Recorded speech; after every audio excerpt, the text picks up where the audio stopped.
sortez! Oh, sortez de ce chaos! Venez au Dieu vivant, venez à la parole. Et la parole a été faite chair et a habité parmi nous. Et maintenant, il est dans notre chair. Il habite parmi nous. Sortez et servez le Dieu vivant. Pendant que nous inclinons la tête, avec la tête inclinée, du plus profond de votre âme, du plus profond de tout ce qui est en vous, êtes-vous prêt à vous souvenir de... Êtes-vous prêt à arrêter toutes les choses du monde et à vivre pour Dieu? Alors, si vous n'êtes pas sérieux, ne le faites pas. Mais si vous l'êtes, de tout votre cœur, que vous êtes maintenant convaincu, comme Jésus l'a dit à la fin de son ministère, croyez-vous maintenant?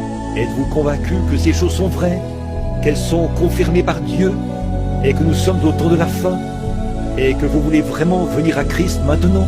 Entrez dans cet exode, cet appel à sortir de l'indifférence, du système des dénominations, des opinions et des choses du monde.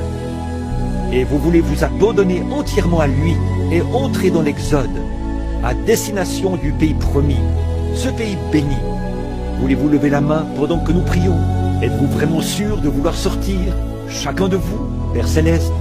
Ceux qui ont les mains levées, puissent-ils sortir maintenant, Seigneur?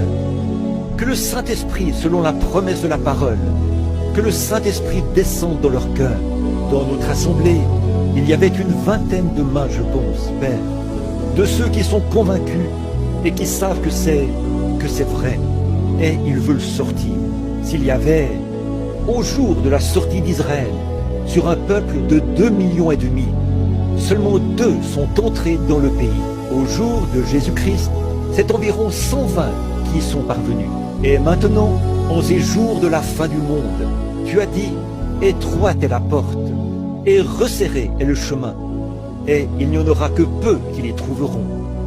Mais spacieux est le chemin qui mène à la perdition, et il y en aura beaucoup qui entreront par là. Ces paroles ne peuvent pas faillir, elles sont de toi. Maintenant, je prie pour eux, Seigneur. Je te prie, en cette heure, de circoncire leur cœur par ton Saint-Esprit.